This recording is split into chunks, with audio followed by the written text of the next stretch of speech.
September 20th, 1961. It's 5 a.m. in the morning and Betty places her Girl Scout compass near her car trunk. The needle spins in complete circles. Something has left magnetic marks that completely defy physics. What happened the night before? We're about to find out. Not from hypnosis sessions or news interviews, but from secret recordings they made in their kitchen 3 weeks later. Recordings they were never intended to anyone to hear, and what they said in private changes everything.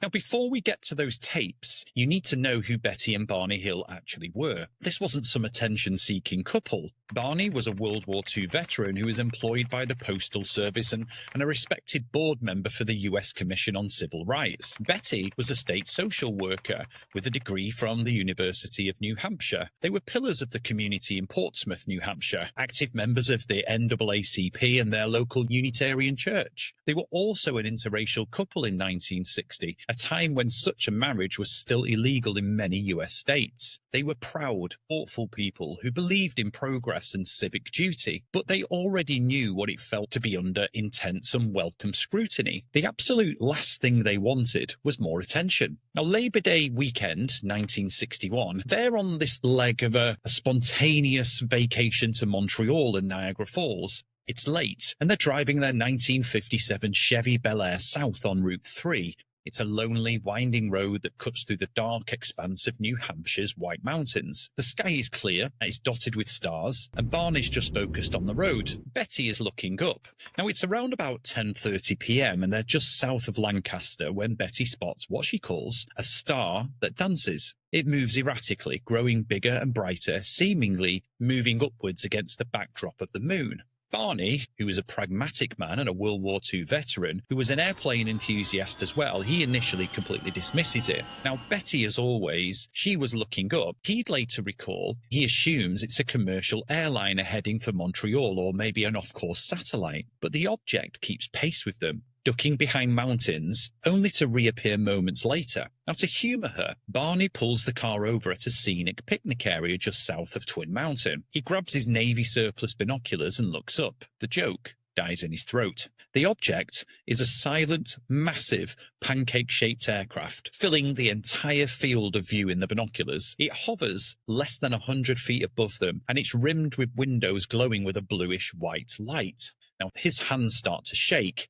He can see figures inside. He later described seeing 8 to 11 humanoid figures in glossy black uniforms peering out at him. Now, they move as if preparing for something, all except one, who continues to stare directly at him. Suddenly, a telepathic message floods his mind. Stay where you are and keep looking. Now, terror hijacks his instinct. Barney rips the binoculars from his eyes, breaking the leather strap, and sprints back to the car. He throws the car in gear, yelling at Betty, "They're gonna capture us." Their Dachshund dog starts whining, the car radio goes to static, and they speed off, absolutely terrified. And then they hear it. It's a series of strange, code-like beeps or buzzing sounds seemingly coming from the trunk. Betty later counted them on the tape, 35 distinct beeps, and then nothing. They roll into their driveway at 5 a.m. Now, first light is breaking. Barney's best-dressed shoes are deeply scuffed across the tops. It's just as if he's been dragged. Betty's dress is also torn in several pieces, at the hem and also at the zipper, and 2 hours of their lives are just gone. And Betty would later draw something under hypnosis that made no sense in 1961, and it wouldn't actually make any sense for about 8 more years, but we'll get to that in a bit. Now, for 3 weeks, they tell absolutely no one. They replay the beeps in their minds, and they find a strange pink powder on Betty's dress, which blows away in the wind. They examine the perfectly zigzag tear in the fabric too. They are living in a state of quiet, mounting anxiety. Now, 3 weeks later after that night, Betty sets up a reel-to-reel recorder in their kitchen. These tapes, now preserved at the University of New Hampshire, were never actually meant for public consumption. They're a raw, desperate attempt to piece together the timeline of that night before the anxiety consumes them. Now, Betty, the social worker, Betty takes the lead, and she's gently probing. Barney, a chain smoker, responds in agitated bursts. Over hours of recordings, 4 distinct themes surface again and again. And these aren't ideas planted by therapists or sensationalized by the media. These are their immediate private reactions. The first theme is the eyes, and Betty prompts Barney, "Describe the eyes once more." Barney's voice drops to a whisper.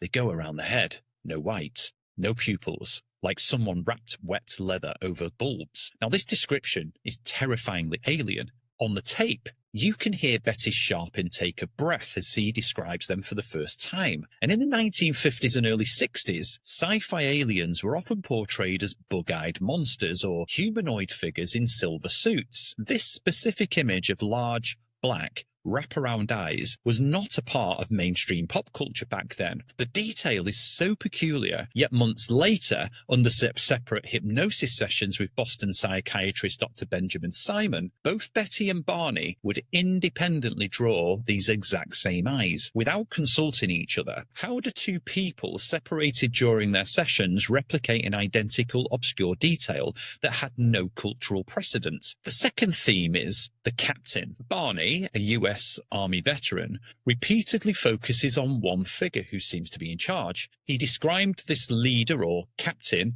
as wearing a different uniform, a shiny black jacket and a cap, which was totally distinct from the others. This detail mattered to Barney. Now, in his world, uniforms signified rank and purpose. He recalled the figure monitoring for him to stay calm, to obey. The compulsion he felt was overwhelming, a sense of authority he just couldn't fight. And when Betty asks on the tape, "You said you felt calm," Barney's response is unexpected. "No, I felt embarrassed, like I'd walked into the wrong restroom." Embarrassment, not heroism, not awe. Now, this tone dominates their early narrative. It directly counters skeptical claims that this was a military fantasy or a bid for glory. It's too messy, it's too human. The third theme from the tapes is what they call the trade. Now, Betty's social worker instincts emerged in a way that feels incredibly authentic. On the tapes, she recalls a moment of spontaneous hospitality. "I offered them food. You remember?" Barney confirms. "You held up a bag of cheese crackers. They shook their heads like we were the zoo." Now, this bizarre offering at simple human reflex to connect never made it into the later sensationalized reports. Yet it recurs on almost every kitchen tape recorded. The beings reportedly examined other items from their car, but the crackers stood out as a moment of failed connection, like a gesture of peace that was met with utter indifference. It's a detail that's so mundane and strange, it feels far more real than any cinematic drama. The fourth theme is what they call the bargain, and this is perhaps the most telling theme. It's Barney's fear of breaking a promise. His voice actually breaks on the tape. "I told them we would not tell. I promised. I begged." And Betty then asks, "And they said?" And Barney's reply back to Betty was, "Nothing. Just a look, like, we'll see." Now, this just wasn't a fear of abduction keeping them awake. It was the crushing weight of a bargain he felt he'd made. In the weeks that followed, this fear manifested as severe anxiety, insomnia, and recurring nightmares for both of them. They weren't seeking fame. They were terrified of exposure and ridicule. They finally decided to file a report with Pease Air Force Base, not for publicity, but out of a genuine concern that they might have been exposed to radiation and a desperate need for a credible authority to give them answers. Now, on the same tapes, they catalogued what investigators would call impossible souvenirs. First, Betty's dress. It had a strange tear along the zipper and hem, but more bizarrely, it was stained with a pinkish powder. Though the powder blew away when she hung the dress outside, the stains remained. Years later, lab analysis would show that they were of an unknown biological origin. Then there were Barney's shoes. The tops of his best dress shoes were scraped and scruffed, not in a way consistent with walking, but it was almost as if he had been dragged feet first. Barney had no memory of this happening either, and most famously, the car trunk. When they arrived home, they found several shiny circular spots on the trunk that weren't there before, and these marks, each about the size of a silver dollar, they were still there days later. When Betty placed a compass near them, the needles spun wildly, and 10 days after the incident, Betty reported the sighting to Pease Air Force Base. The official Project Blue Book report filed by Major Paul W. Henderson noted the compass anomaly, classifying the marks as unexplained magnetic residue. The case also attracted the attention of respected investigators like physicist Major James McDonald, who felt the evidence warranted serious scientific study. But the strangest evidence wasn't what they said or what they wore. It was what Betty drew. Now, in the 10 days following the encounter, Betty was plagued by a series of vivid recurring nightmares for 5 or 6 nights in a row. In these dreams, she was on board the craft being shown a 3-dimensional star map by the leader, The map was projected, looking almost like a hologram. Now, he pointed to two large stars connected by heavy lines, and he told her apparently that these were trade routes, while fainter lines represented expeditions. And when she asked where he came from, he actually pointed to one of the stars at the end of the main route. Now, this dream became a key focus during their hypnosis sessions. In 1964, with Dr. Benjamin Simon, who was a highly respected Boston psychiatrist, they sought him out for their crippling anxiety. Now, under hypnosis, Dr. Simon asked Betty to draw the map she remembered, and Betty produced a sketch of 12 stars connected by a web of lines. Now, to astronomers in 1964, it was meaningless. It matched no known constellation. Betty, who had no astronomical training, could not have faked what she drew. Remember I said Betty drew something that wouldn't make sense for 8 more years? Well, here it is. An Ohio school teacher and amateur astronomer named Marjorie Fish became obsessed with Betty's map. She wondered if the 2D drawing 3D position in space. And what Marjorie did was she used beads on strings, and she painstakingly built 3-dimensional models of every sun-like star within 55 light-years of Earth, based on the star catalogues of the day. Now, after years and years of work, she found a potential match. The pattern in Betty's drawing aligned almost perfectly with a view of our local stellar neighborhood, as seen from the binary star system Zeta Reticuli. That star system is 39 light-years away. Now, here's the kicker. Zeta Reticuli is a pair of sun-like stars in the southern hemisphere, and it's invisible to the naked eye from New Hampshire completely. It wasn't in any popular astronomy books or star charts either, and Betty couldn't have accessed this knowledge back in 1961, while astronomers like Carl Sagan remained skeptical, arguing that with enough points you can find any pattern. Fish's model matched specific details like the trade routes and expedition paths. Decades later, as astronomical data improved, Fish herself honorably conceded that new information weakened the perfect alignment of her original model. Yet, the question does remain, how did a social worker with no astronomy background draw a complex stellar map that, for a time,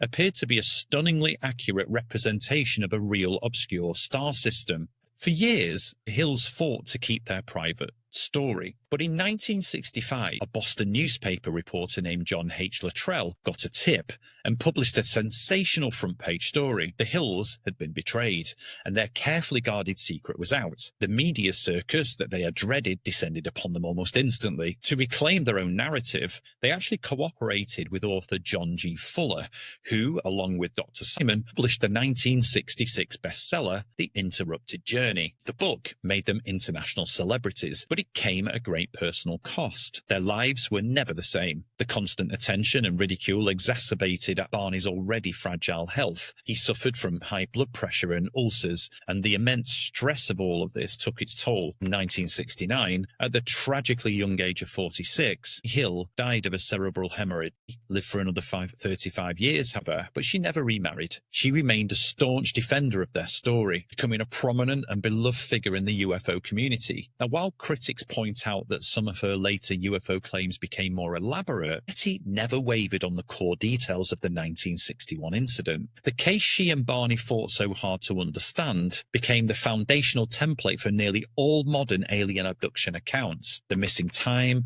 the medical examination, and the description of the grey-like beings. So what do we make of Betty and Barney Hill then? Now, skeptics point to valid possibilities: sleep deprivation on a long drive, the stress of being an interracial couple in 1961, or even false memories inadvertently planted by hypnosis. All are fair points that we need to consider. But what makes this case so resilient are the things that are hard to explain away. The private tapes, recorded just 3 weeks after the event, they contain details that predate pop culture by years, like the wraparound eyes, for example. The physical evidence, the magnetic marks on the car that stumped even Project Blue Book, the strange powder on the dress, the scraped shoes. It all suggests that something tangible happened to them. And then there's the star map, a complex drawing from a woman with no astronomical knowledge that seemed, for a time, to point to a real place in the galaxy. But the most compelling question is this: if they made it all up for attention, why did they fight so hard to keep it a secret? The answer lies in those kitchen tapes. They reveal something rare in in the annals of ufology. Two credible, respected people who didn't want to be believed, trying desperately and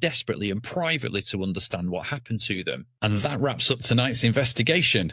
But the mystery doesn't end here. Tell me what you think. Do you think that the Hills were abducted by aliens? Or could it have all just been a trick of the mind? Pin your theory below and we'll see which side the community lands on. If you enjoyed tonight's descent into the unknown, join the Fireside community by subscribing, because this is just one foul pull from the Dark Vault. And the Dark Vault never stays closed for long. And for those of you tuning in on the podcast, thanks for gathering around the fire with us. Until next time, keep your eyes on the skies and your mind open to the impossible.